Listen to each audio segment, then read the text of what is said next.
Olá, eu sou Daniel, e se você está aqui é porque se sente tão atraído pelo medo quanto eu. A história começa com Carlos, um jovem estudante espanhol de 17 anos que acaba de ingressar na escola secundária de Valdeolivas, uma escola antiga e isolada na pequena cidade de Alcalá de Henares, na região de Madrid. A escola, que remonta ao século XIX, tem uma arquitetura imponente, mas ao mesmo tempo fria e sombria, com corredores longos e pouco iluminados. Durante o dia, a escola se enche de risos e conversas, mas à noite, o lugar ganha uma aura de mistério, com paredes que parecem sussurrar segredos antigos. Carlos, curioso e atraído pela fama que a escola tem de ser mal assombrada, logo começa a se ouvir boatos entre os alunos sobre estranhos eventos que ocorrem à noite. Relatos de risos fantasmagóricos, portas que se fecham sozinhas e uma presença invisível que parece vigiar todos os cantos do prédio. Embora os outros alunos evitem falar sobre isso, alguns detalhes começam a se tornar claros para Carlos, como a velha sala 213, onde ninguém ousa entrar após o anoitecer. Enquanto os rumores ganham força, Carlos se vê intrigado. No entanto, o que começa como simples curiosidade logo se transforma em um desafio. Durante a primeira semana de aula, ele e seus amigos decidem explorar a escola à noite. Eles querem provar que esses relatos não passam de simples mitos urbanos criados para assustar os novatos. No entanto, quando eles começam a explorar os corredores escuros da escola, algo muda no ar. Carlos sente uma presença constante, como se estivesse sendo observado. Enquanto isso, a relação entre os estudantes da escola começa a se intensificar, e um grupo de alunos excêntricos, conhecidos por sua conexão com o ocultismo, alerta Carlos e seus amigos sobre os perigos de mexer com o que não compreendem. Há algo na escola que não deveria ser perturbado, algo que remonta a eventos macabros de décadas atrás, ligados à fundação da escola. Carlos, com sua sede por respostas, decide que precisa explorar mais a fundo a história da escola. Ele começa a pesquisar documentos antigos na biblioteca e conversa com o zelador, um homem idoso que trabalha na escola há muitos anos. O zelador, com um olhar assustado, conta a Carlos que a sala 213 foi palco de um trágico acontecimento no final dos anos 60. Um grupo de estudantes desapareceu misteriosamente após adentrar a sala, e desde então a escola passou a ser marcada por incidentes inexplicáveis. A tensão aumenta à medida que Carlos e seus amigos se preparam para enfrentar o que parece ser o maior mistério da escola, sabendo que o que encontraram até agora é apenas o começo de algo muito mais sinistro. A noite cai e Carlos e seus amigos, agora mais determinados do que nunca, se reúnem no portão da escola, prontos para explorar os mistérios que cercam a sala 213. Ao entrarem, o prédio parece ainda mais sombrio, com os ecos de seus passos se misturando ao som distante do vento que assovia pelas janelas quebradas. A atmosfera densa e fria os envolve, e eles sentem uma pressão crescente à medida que avançam pelos corredores escuros. Carlos, com o coração acelerado, segue à frente, guiando o grupo em direção ao corredor onde a famosa sala está localizada. De repente, as luzes do corredor piscam e, por um momento, tudo se apaga. Um silêncio total toma conta do lugar, interrompido apenas pelo som do vento. Quando a luz retorna, eles se encontram diante de uma porta que antes parecia estar fechada, mas agora está ligeiramente entreaberta. Ao abrir a porta, um vento gélido os atinge, como se uma força invisível tentasse expulsá-los. Eles entram cautelosamente e o ambiente dentro da sala parece congelado no tempo. Relíquias antigas, móveis quebrados e papéis espalhados por todo o chão indicam que ninguém esteve ali por muito tempo. Mas à medida que os amigos de Carlos exploram, estranhos ruídos começam a preencher o ar. Sussurros indistintos, quase como se alguém estivesse chamando seu nome. Carlos sente uma sensação de vertigem, como se o tempo estivesse se distorcendo. Ele tenta manter o controle, mas logo uma presença invisível começa a se manifestar. Ele vê rapidamente uma sombra se movendo pelo canto de seu olho, mas quando se vira, ela desaparece. Seu coração bate descontrolado e ele começa a questionar sua decisão de entrar na sala. Os amigos de Carlos começam a se afastar, cada um sentindo uma sensação de pavor crescente, e a tensão dentro da sala se torna insuportável. Uma força invisível os separa e a sala começa a se transformar diante de seus olhos, ficando cada vez mais fria e opressiva. A porta pela qual entraram se fecha sozinha com um estrondo, trancando-os dentro. Entre os amigos de Carlos, há Lucia, uma estudante que sempre teve uma atração inexplicável por lugares misteriosos e ocultos. Ela, com sua curiosidade voraz, é a primeira a começar a pesquisar a história da escola em busca de respostas mais profundas. Ela descobre, através de velhos diários e arquivos, que a Sala 213 foi o local de uma antiga cerimônia de ocultismo realizada por um grupo de estudantes da escola nos anos 60. A cerimônia teria sido interrompida por um trágico acidente e os espíritos daqueles que participaram ainda assombram a escola. A descoberta de Lucia torna-se vital para entender o que está acontecendo, mas também aumenta a sensação de que a escola não está apenas assombrada. Algo mais sombrio e profundo está em jogo, e o que começou como uma investigação de curiosidade, logo se torna uma luta pela sobrevivência. Enquanto os outros tentam encontrar uma maneira de sair, Carlos começa a perceber que o tempo na sala parece funcionar de maneira diferente. As paredes se fecham em direção a ele e a sala parece cada vez mais apertada. Um grito ecoa, mas quando ele se vira, ninguém está mais no mesmo lugar. A presença invisível, uma entidade vingativa do passado, começa a cercá-los. E Carlos percebe que, para escapar, eles precisam entender o que realmente aconteceu naquela sala. Lucia, com os nervos à flor da pele, grita por respostas, mas a sala a engole em uma onda de energia negativa. Carlos fica sozinho, tentando desesperadamente lembrar tudo o que aprendeu sobre o passado da escola. Enquanto Carlos tenta desesperadamente entender o que está acontecendo, ele sente uma presença cada vez mais forte e aterrorizante. De repente, uma visão aterradora o paralisa.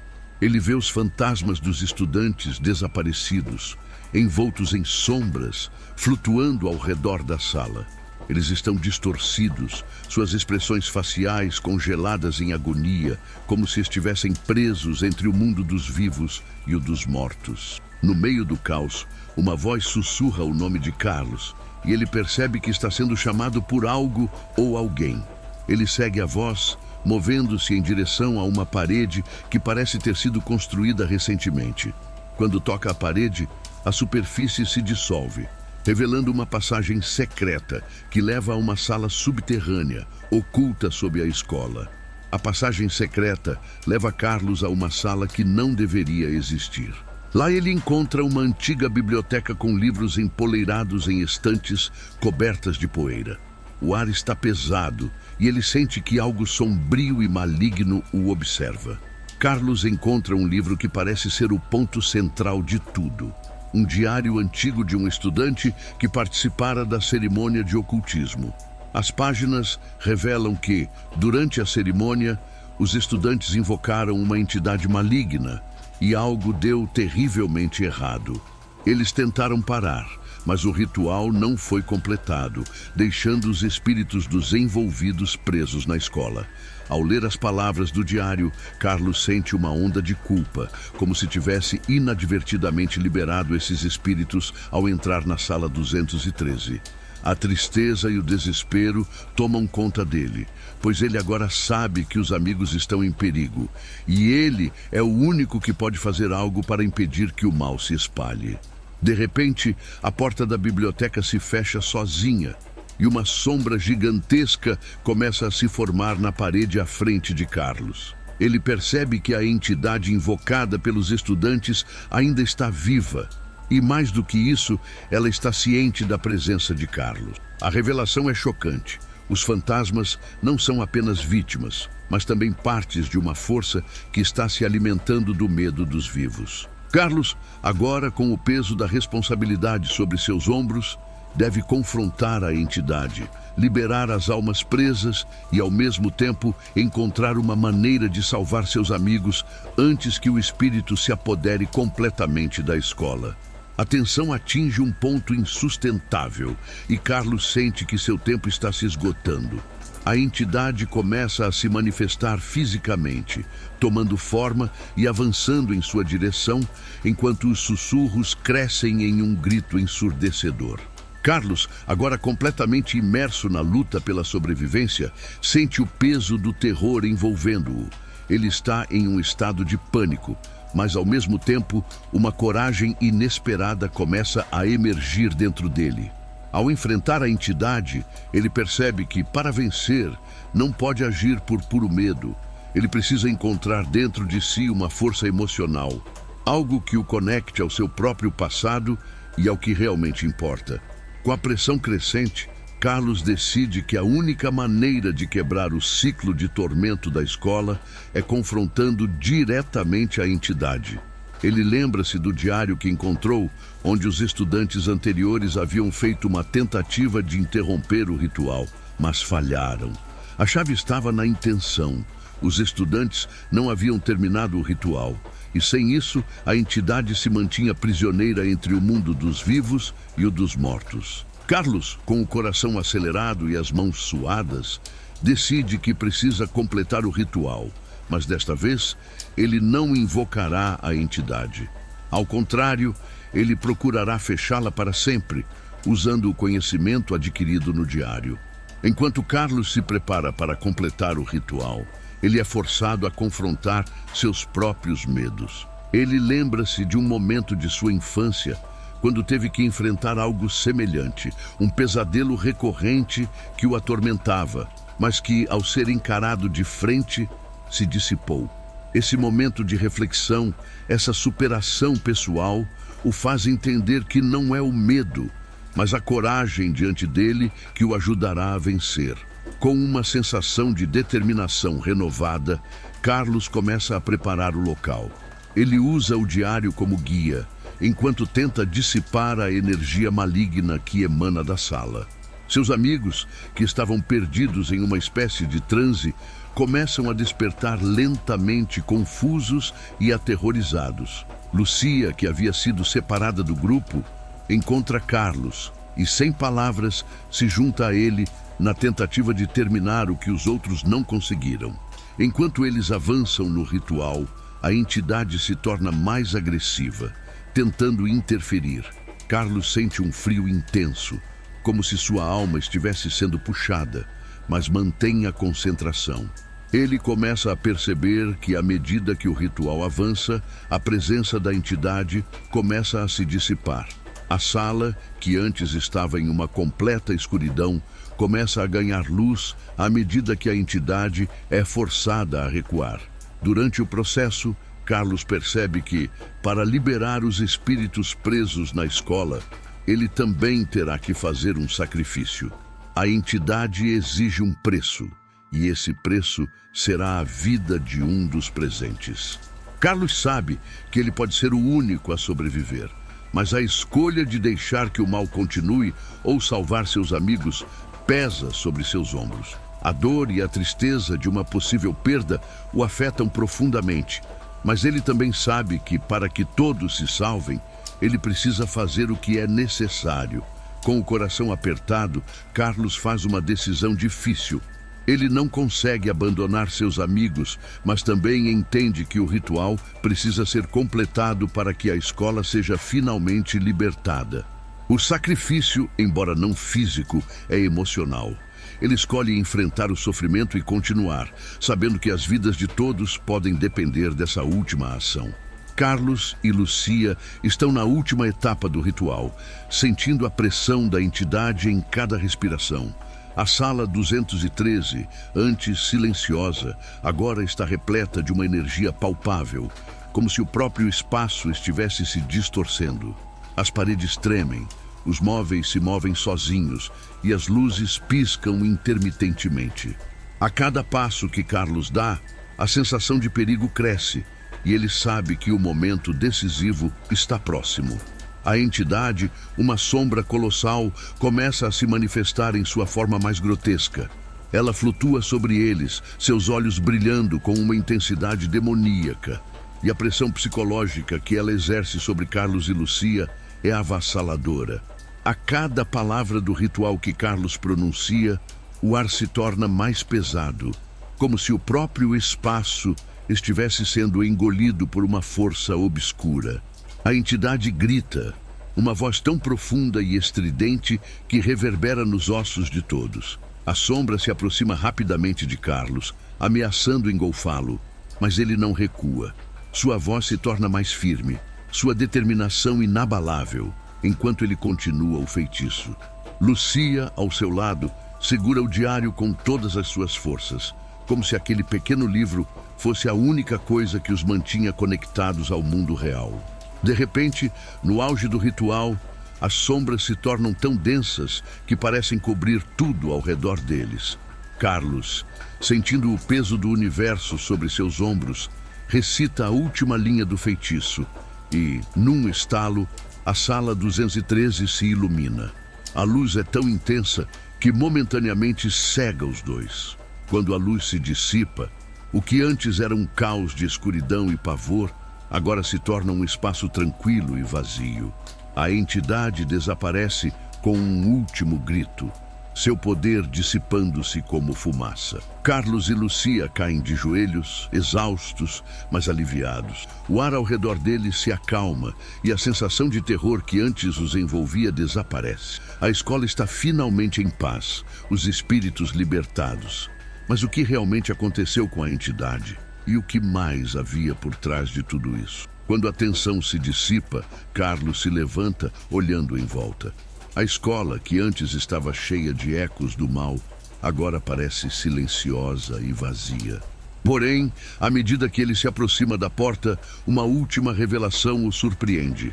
Ele ouve o som de uma porta rangendo ao fundo e, ao se virar, vê uma sombra familiar em um canto distante. Ele não está mais sozinho. A entidade, que aparentemente havia sido banida, ainda observa, não mais como uma ameaça física, mas como uma lembrança constante. Com uma última olhada, Carlos entende que a batalha não terminou, mas a paz finalmente chegou àqueles que estavam presos na escola. A entidade pode ter se dissipado, mas as lições que ele aprendeu sobre coragem e sacrifício permanecem. E ele sabe que, embora o mal tenha sido enfrentado, os ecos de suas ações ainda ressoarão. Após a intensa batalha contra a entidade, a escola parece voltar ao normal, mas Carlos e Lucia sabem que a paz pode ser temporária. Os estudantes desaparecidos nunca mais serão encontrados, mas seus espíritos finalmente foram libertados do sofrimento eterno. Carlos, agora mais consciente de suas próprias limitações e de seu poder interior, começa a perceber a importância da escolha que fez. Ele não só conseguiu salvar seus amigos, mas também enfrentou seus próprios demônios e superou o medo. A escola, embora silenciosa agora, carrega as cicatrizes do que aconteceu. O edifício, com suas paredes e corredores escuros, será para sempre um lembrete do que se esconde nas profundezas da história da cidade. Embora o terror tenha se dissipado, a memória do que ocorreu ali ainda assombra Carlos e Lucia. Eles sabem que as ações de uma geração passada deixaram uma marca indelével e que o mal, embora temporariamente vencido, sempre encontrará um caminho para retornar. Enquanto a história chega ao fim, algumas perguntas permanecem sem resposta. O diário, que continha os segredos do ritual, se perde no caos da batalha. Será que Carlos e Lucia estavam realmente livres da entidade? Ou ela apenas aguardava o momento certo para retornar? A escola, agora aparentemente tranquila, carrega um peso invisível. Os fantasmas dos antigos alunos podem estar em paz, mas e os que se perderam durante o ritual? A história, em sua essência, deixou mais perguntas do que respostas, e as cicatrizes psicológicas deixadas pelos acontecimentos vão perdurar em Carlos e Lucia. Carlos reflete sobre as escolhas que fez, enquanto Lucia, ainda recuperando-se do choque, começa a processar as profundezas de tudo o que vivenciaram. Juntos, eles sabem que, embora tenham derrotado o mal, nunca mais serão os mesmos. Eles não falam sobre o que aconteceu em detalhes, mas nos olhos de cada um há um entendimento silencioso de que o terror nunca desaparece completamente. O final da história, embora cheio de alívio, também é permeado por uma sensação de melancolia. Carlos e Lucia, agora mais unidos do que nunca, continuam suas vidas, mas cada um carrega as cicatrizes emocionais de um evento que os mudou para sempre. Eles sabem que, embora a escola pareça silenciosa e pacífica, os ecos de seu passado assombram a cidade, e a história que viveram será uma lembrança constante do que aconteceu. Mas, apesar de tudo, a paz, por ora, prevalece. E enquanto Carlos e Lucia olham para o futuro, sabem que a verdadeira batalha não foi contra a entidade, mas contra os próprios medos e a coragem de seguir em frente, mesmo quando a escuridão parecia insuperável. Após a conclusão do ritual e a paz temporária trazida pela derrota da entidade, Carlos e Lucia seguem caminhos diferentes, mas sempre com a lembrança do que vivenciaram.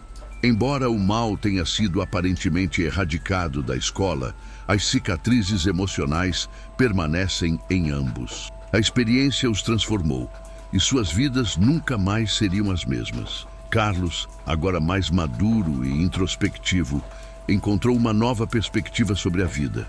Ele passou a enxergar o mundo de maneira diferente, mais atento ao que está além da superfície. Decidiu estudar história, com um foco específico em mistérios antigos e ocultismo.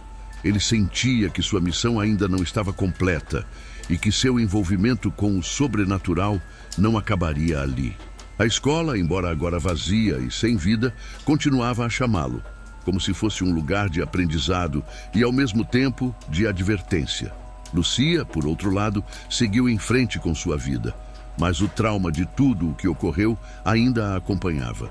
Ela se distanciou do passado, deixando a escola para trás, mas às vezes sentia que ainda ouvia os ecos das vozes perdidas. Mesmo com a sensação de liberdade, Lucia nunca mais foi capaz de caminhar sozinha por lugares escuros sem sentir um arrepio na espinha.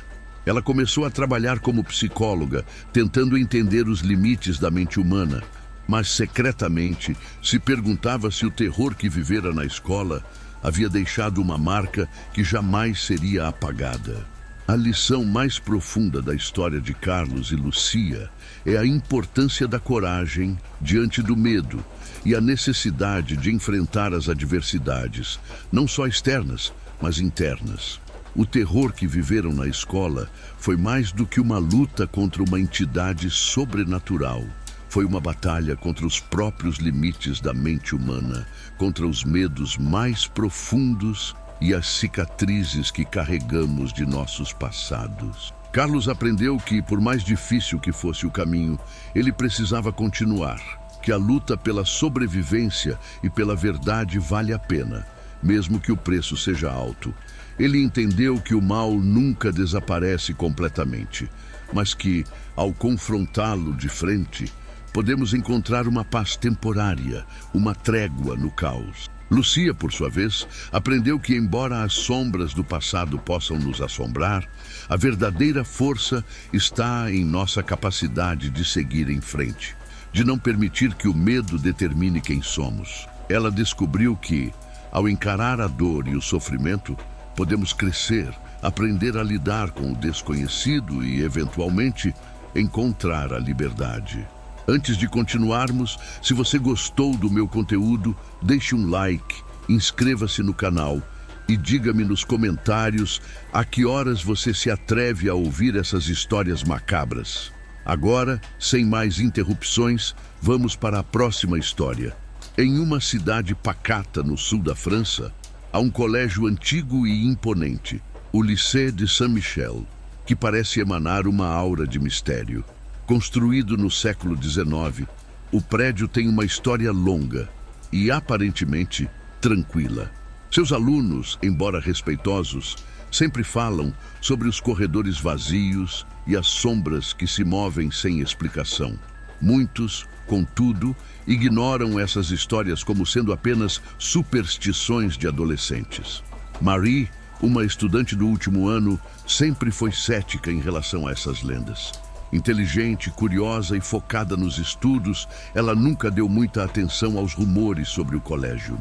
Mas tudo começou a mudar quando, na véspera de um feriado escolar, Marie e seus amigos foram incumbidos de limpar uma sala antiga do colégio para um evento escolar.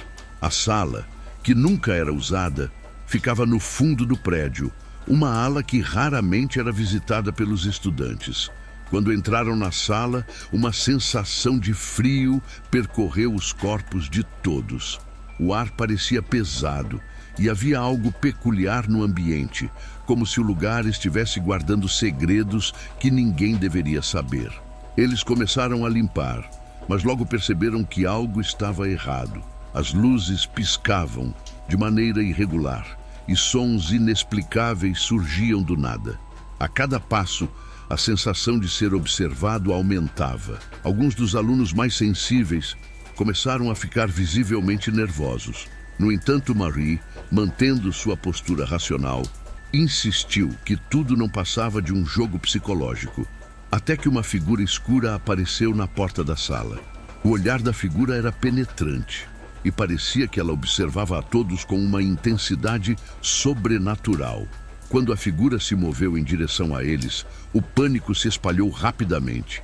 Mas, ao virar-se para avisar seus amigos, Marie notou que ninguém mais estava ali. Todos desapareceram, deixando-a sozinha, perdida e sem saber o que fazer. Algo estava profundamente errado e Marie não sabia como escapar daquelas sombras que agora a cercavam. Marie, agora completamente sozinha na sala, olhou freneticamente ao redor. O silêncio, que antes parecia inofensivo, agora era opressor. A sensação de ser observada se intensificava.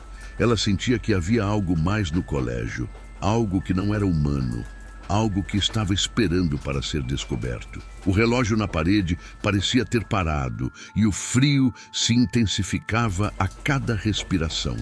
Tentando manter a calma, ela saiu da sala e se dirigiu ao corredor. A escuridão parecia engolir o ambiente à medida que ela caminhava, e seus passos ecoavam em cada canto. A escola, que normalmente estava cheia de risos e vozes, agora estava vazia, como se o tempo tivesse parado. Marie tentou ligar para seus amigos, mas o sinal do celular não funcionava e a linha estava completamente muda. A cada passo, a sensação de desconforto aumentava. Enquanto caminhava pelos corredores, uma porta se abriu sozinha à sua frente. Curiosa, Marie entrou na sala, que estava iluminada apenas por uma luz fraca. Dentro da sala, o ar estava impregnado com o cheiro de mofo e algo mais, uma sensação de decadência que parecia ter se acumulado ao longo dos anos. No centro da sala, havia um grande espelho antigo, com uma moldura de ouro envelhecido. Ao se aproximar dele, Marie notou algo estranho. O reflexo não mostrava sua imagem, mas sim uma figura sombria, com olhos penetrantes e um sorriso distorcido. Ela deu um passo atrás, apavorada, mas a figura no espelho se moveu junto com ela. O ar gelado a envolveu e, sem pensar, Marie tentou fugir da sala. Mas, ao virar-se para sair, a porta estava trancada. As paredes começaram a se fechar e o som das vozes de seus amigos desaparecidos começou a ecoar em sua mente. A figura no espelho, agora mais próxima, parecia sorrir ainda mais, como se soubesse algo que ela não queria entender. O pânico se instalou em Marie, enquanto ela batia freneticamente na porta trancada. Ela sabia que algo terrível estava acontecendo, mas não conseguia entender o que era. As vozes de seus amigos desaparecidos ecoavam, mas elas pareciam distantes, como se fossem apenas fragmentos do passado. As paredes do colégio estavam fechando ao redor dela, e a sensação de opressão a fez sentir como se estivesse sendo engolida pelo próprio edifício. A cada segundo que passava, a presença da figura no espelho se tornava mais forte, mais ameaçadora. Foi quando a luz do espelho começou a se distorcer. A figura sombria sorriu com mais força, e seus olhos brilharam de uma forma indescritível. O espelho não refletia mais a sala à sua frente, mas sim outra realidade, uma escuridão profunda, como um abismo sem fim. Marie, sem saber o que mais fazer, avançou em direção ao espelho, como se algo dentro dela a estivesse puxando. Quando tocou o vidro frio, um estrondo ensurdecedor a envolveu. O espelho não era mais sólido. Ele cedeu sob seu toque como uma película fina de vidro quebrado e, de repente, ela foi puxada para dentro. Tudo ficou em total escuridão. Marie estava agora em um espaço que não tinha mais forma, um vácuo de pesadelos e sombras. Ela tentou gritar, mas sua voz se perdeu na escuridão. Foi então que ela percebeu que não estava mais sozinha. As sombras ao seu redor começaram a se mover, e figuras de antigos alunos, com olhos vazios e expressão desesperada, começaram a surgir. Eles estavam ali, como se estivessem presos no mesmo lugar que ela, condenados a vagar eternamente no limbo. Entre as sombras, um sussurro fraco foi ouvido, palavras incompreensíveis que pareciam vir de um lugar distante, mas ao mesmo tempo tão próximas que a gelaram até os ossos. A figura do espelho, agora livre de seu reflexo, apareceu diante de Marie. Seu sorriso, distorcido e malévolo, mostrava dentes afiados. A presença daquela criatura parecia consumi-la por dentro, e o medo tomou conta de seu corpo. Ela queria fugir, mas suas pernas não respondiam.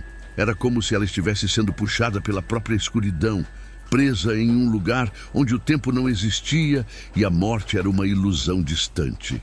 Marie sentiu uma sensação indescritível de terror, como se ela tivesse sido transportada para uma realidade paralela, onde a morte e a loucura se entrelaçavam de forma permanente. E foi nesse momento, quando ela acreditava estar à beira do fim, que a escola, de alguma forma, se revelou para ela. O Lycée de Saint-Michel não era apenas um prédio antigo, mas um portal entre o mundo dos vivos e o mundo dos mortos. Aquela entidade que ela havia encontrado, a figura sombria, não era uma mera manifestação do mal, mas sim uma presença que havia sido criada por um ritual antigo realizado pelos próprios alunos. A entidade alimentava-se da energia dos vivos e o colégio era seu terreno de caça. Marie, agora envolta pela escuridão e cercada por figuras fantasmagóricas, compreendeu a gravidade de sua situação. A escola não era apenas um local de estudo, era um terreno amaldiçoado, onde as almas perdidas de antigos alunos estavam presas, condenadas a vagar entre as sombras. A entidade, que antes parecia apenas uma presença ameaçadora, agora se revelava como um ser ainda mais antigo e terrível do que ela imaginava. Marie entendeu que a chave para escapar daquela prisão não estava apenas em lutar contra o medo, mas em compreender o que realmente havia acontecido naquele lugar. Ela se lembrou das histórias que seus professores contavam sobre o Lycée de Saint-Michel, histórias que pareciam meras lendas. Havia falado-se sobre uma série de alunos que desapareceram misteriosamente ao longo dos anos, sempre antes de grandes festivais ou eventos. A verdade, no entanto, estava escondida nas paredes do colégio, em antigos rituais de magia negra realizados por estudantes em busca de poder.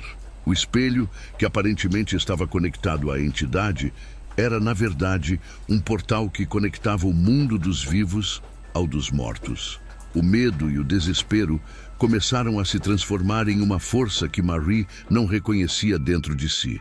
Ela não poderia ser mais uma vítima daquele lugar. Ela precisava agir e, para isso, precisaria quebrar o ciclo que havia aprisionado aqueles que, como ela, haviam se aventurado ali. O primeiro passo era confrontar a entidade e entender a natureza do mal que a consumia. Ela lembrou de um antigo livro de lendas que seu avô lhe dera quando era criança. Nele havia uma história sobre como as almas podem ser libertadas, mas somente por aqueles que realmente entendem o que mantém o mal vivo. A partir dessa revelação, Marie sentiu que havia algo que ela poderia fazer. Ela sabia que o espelho era o centro de toda a maldição, e se pudesse encontrar uma maneira de destruir esse portal, as almas dos outros alunos, assim como a sua própria, poderiam ser libertadas. A criatura que a observava, com seu sorriso cruel, sabia disso, e Marie percebeu que estava sendo testada. Ela precisava resistir ao medo e à desesperança para ter alguma chance de sobreviver. Determinada, ela avançou em direção ao espelho. As sombras ao redor dela tentavam puxá-la para o abismo, mas Marie não hesitou. Ela sabia que precisava destruir o objeto que ligava os dois mundos. Com um esforço final, ela tocou o espelho mais uma vez, mas dessa vez não foi puxada para dentro. Em vez disso, a superfície do espelho se fraturou, quebrando em 1000 pedaços. Quando o espelho se quebrou, o colégio inteiro pareceu estremecer. A presença da entidade começou a enfraquecer, e as sombras que antes a cercavam começaram a se dissipar. As almas presas, incluindo a de seus amigos desaparecidos, começaram a desaparecer, finalmente libertas. Marie sentiu uma onda de calor percorrer seu corpo, como se estivesse sendo devolvida ao seu mundo. A escola, agora aparentemente em silêncio, começou a se transformar. O ar pesado e gélido se dissipava e a sensação de claustrofobia foi substituída por uma leveza quase reconfortante. Marie, embora exausta, estava viva. Ela havia vencido a batalha, mas não sem custos. As sombras que haviam assombrado o Lycée de Saint-Michel agora estavam em paz, e ela também. No entanto, Marie sabia que nada seria mais o mesmo. O que ela havia experimentado a transformara para sempre. A luz da manhã penetrou timidamente pelas janelas do Lycée de Saint-Michel, como se o sol estivesse hesitante em iluminar o que havia ocorrido naquela noite. O prédio parecia silencioso, finalmente libertado da presença opressiva que o dominava. O ar, agora fresco e limpo, contrastava com a tensão que Marie sentira nas horas anteriores. Ela estava sozinha, mas não completamente. Algo em seu interior havia mudado, como se a experiência tivesse deixado marcas indeléveis que ela jamais poderia apagar. Ela caminhou pelos corredores silenciosos da escola, os ecos de seus passos preenchendo o vazio. Os outros alunos que costumavam percorrer aqueles mesmos corredores agora estavam ausentes, como se a vida deles tivesse sido interrompida sem aviso. Mas Marie sabia que, de alguma forma, ela havia libertado não apenas a si mesma, mas também as almas presas naquela prisão. A escola parecia agora apenas um lugar vazio, sem a energia das sombras que o haviam consumido. Ao passar pela sala onde tudo havia começado, o espelho quebrado ainda estava ali. Agora, apenas uma pilha de cacos de vidro. A luz parecia brilhar com mais intensidade sobre os pedaços espalhados pelo chão.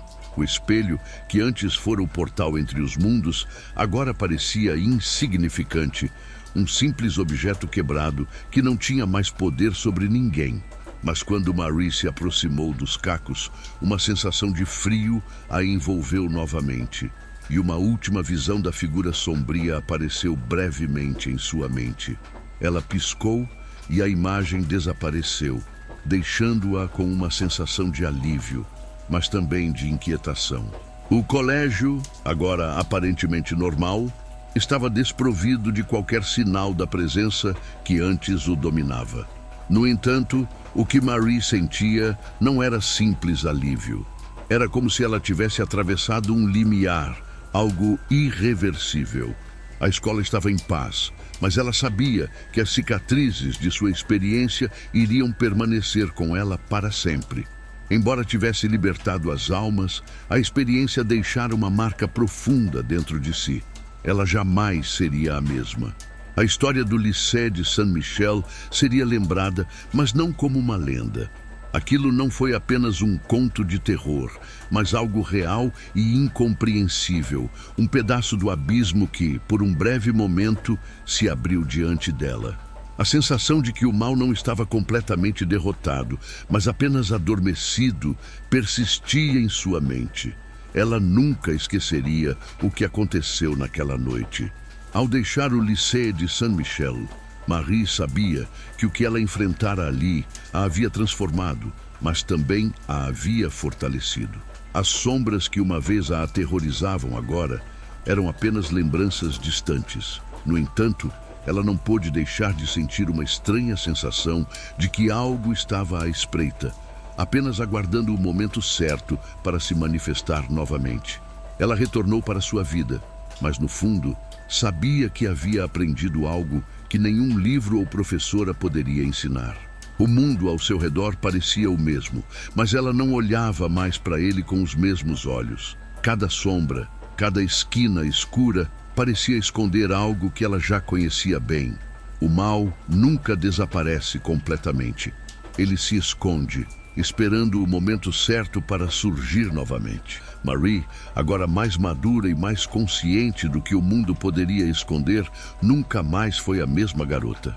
Mas ela estava pronta para enfrentar qualquer desafio que viesse, pois sabia que, no fundo, as sombras eram reais, mas a coragem de enfrentá-las também podia ser. O Lycée de Saint-Michel, finalmente em paz, seguiria seu caminho, mas para Marie, o terror que ela enfrentou nunca seria completamente esquecido. Os anos passaram e Marie seguiu sua vida, mas o Lycée de Saint-Michel nunca saiu de sua memória. Às vezes, em seus sonhos, ela voltava a caminhar pelos corredores vazios do colégio, como se fosse chamada para enfrentar o que ficou para trás. Mas ela sabia, com uma clareza que jamais perderia, que qualquer escuridão poderia ser enfrentada. E assim, a história do colégio e de suas sombras, do espelho e das almas perdidas foi passada de geração em geração, como uma lembrança das forças invisíveis que coexistem ao lado da realidade. Marie sabia que o terror nunca desapareceria completamente. Ele apenas aguardava pacientemente por aqueles corajosos o suficiente para desafiá-lo.